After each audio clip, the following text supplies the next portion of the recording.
Hello student, today we start class 10 exercise 1.1 introduction. Real number chapter हम लोग start करते हैं क्लास 10 के लिए। पहले जानते हैं रियल नंबर क्या होता है, what is real number.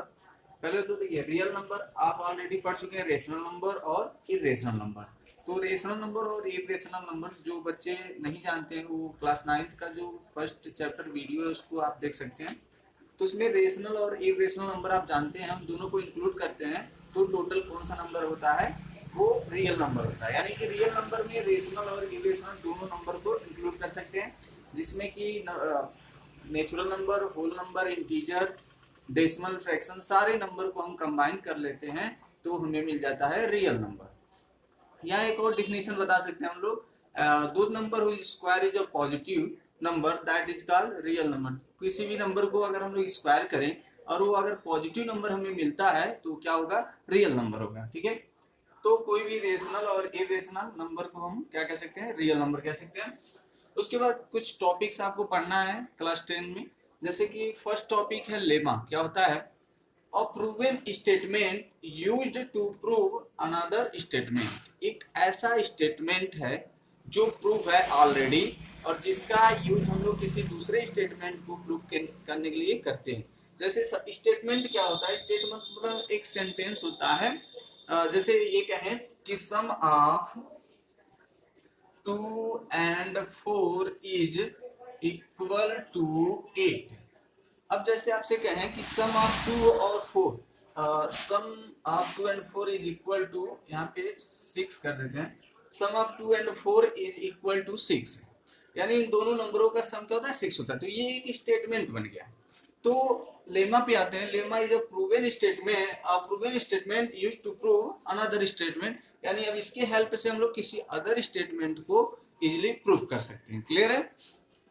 Next topic is Euclid division lemma. Euclid division lemma क्या होता है, देखिए यूक्लिड एक मैथमेटिशियन थे, उन्होंने अब डिवीजन से रिलेटेड एक लेमा दिया, एक स्टेटमेंट दिया। क्या कहा उन्होंने, ये ऑलरेडी आप लोग क्लास 7-8 से पढ़ते आए हैं। Dividend equal to divisor into quotient plus remainder, ये फार्मूला आप लोग जानते हैं। तो इस ये इन्हीं का दिया हुआ फार्मूला है। डिवाइडेंड को ये रिप्रेजेंट कर रहे हैं ए से, डिवीजर को बी से, कोसेंट क्यू से और प्लस रिमाइंडर को आर से रिप्रेजेंट करते हैं। तो यही है यूक्लिड डिवीजन लेमा। अब इसको एक एग्जांपल के थ्रू हम लोग समझते हैं। कैसे समझते हैं, यहाँ देखिए। सपोज कर लीजिए आपके पास दो इंटीजर हैं, 5 एंड 13 है। क्लियर है। अब 5 से 13 को हमें डिवाइड करना है, तो 5 से अगर 13 को हम लोग डिवाइड करें तो रिमाइंडर 3 है। अब इसको हम कैसे लिख सकते हैं, ये जो बीच में जिसको हम डिवाइड कर रहे हैं क्या है, डिवाइडेंड है।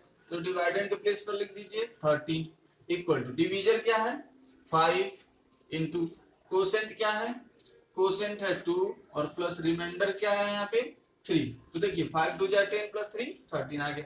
तो इस तरह से ये यूक्लिड डिवीजन लेमा है जिसको हम लोग डिवीजन में यूज करते हैं। क्लियर है। चलिए नेक्स्ट टॉपिक पे आते हैं। एक बात और जान लेते हैं हम लोग कि जब किसी नंबर को हम लोग डिवाइड करते हैं किसी दूसरे नंबर से, तो रिमाइंडर क्या क्या आ सकता है, आप खुद से सोचिए। सपोज करिए यहाँ पे 13 है तो रिमाइंडर 3 आया। अगर 14 होता तो रिमाइंडर कितना आता, 10 में 14 में माइनस 10 4 आता। अगर 11 आता होता तो 5 टू 10 1 रिमाइंडर होता। अगर 10 होता तो रिमाइंडर क्या होता, 0 होता। मतलब कि डिवाइडेड पे डिपेंड करता है।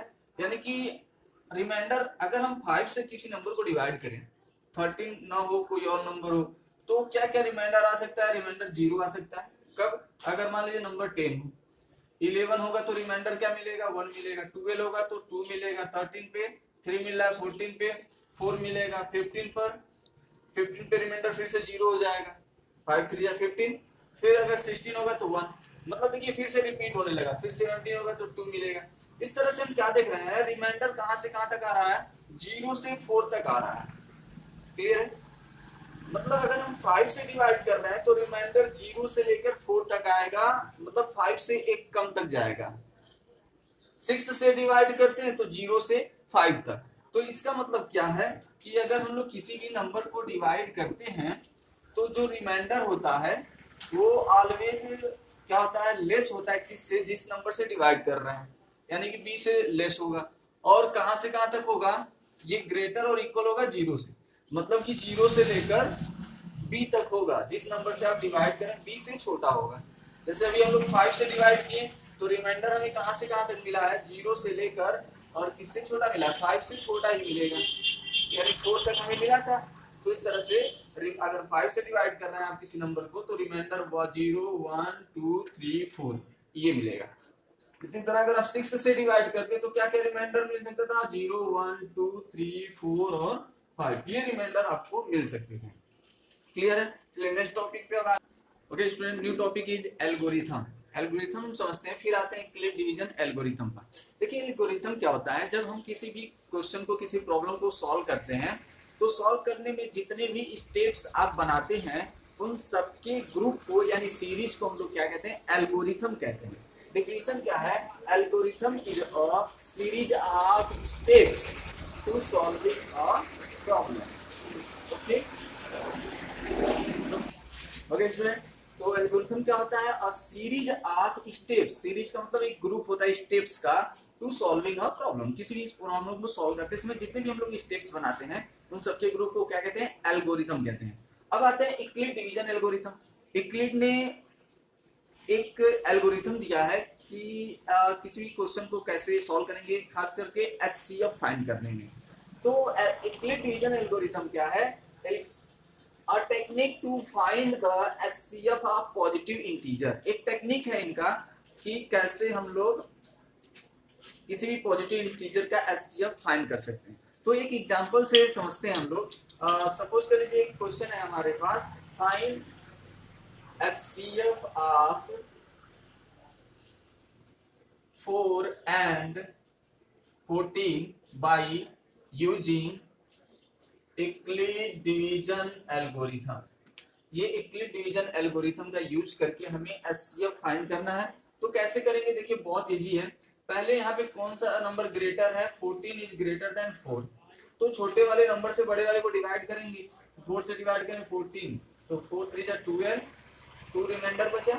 तो अब हम स्टेप फर्स्ट लिखेंगे यहाँ पे, स्टेप फर्स्ट में हम क्या लिखेंगे, यूक्लिड डिवीजन लेमा के अकॉर्डिंग a इक्वल टू, आप फार्मूला जानते हैं क्या होता है, a equal to B Q plus are.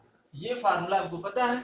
तो इसी स्टेप पे पुट करेंगे तो 14 इक्वल टू क्या लिख सकते हैं, 4 इंटू 3 प्लस 2। तो ये हो गया फर्स्ट स्टेप। अब सेकेंड स्टेप में क्या करेंगे, हम 2 से डिवाइड करते हैं किसको, 4 को। तो 2 2 जा 4, ये रिमाइंडर 0 हो गया। कब तक डिवाइड करेंगे, जब तक कि रिमाइंडर 0 ना हो जाए। तो यहाँ पे हमें रिमाइंडर तो 0 मिल गया। तो सेकेंड स्टेप में क्या लिखेंगे, step 2 4 equal to 2 into 2 plus remainder क्या है, 0 है। तो सेकेंड स्टेप में रिमाइंडर 0 हो गया, यानी कि ये कैलकुलेशन फिनिश हो गया। तो ये सीरीज ऑफ जो स्टेप है यही एल्गोरिथम हो गया। अब ये तो हमने क्वेश्चन सॉल्व कर दिया। तो यहाँ से हमें एचसीएफ क्या मिला, तो एचसीएफ क्या होता है, जो लास्ट डिवीजर होता है। तो लास्ट में हमने किससे डिवाइड किया, 2 से किया था। तो एचसीएफ क्या हो जाएगा, 2 हो जाएगा। ये आपका आंसर है।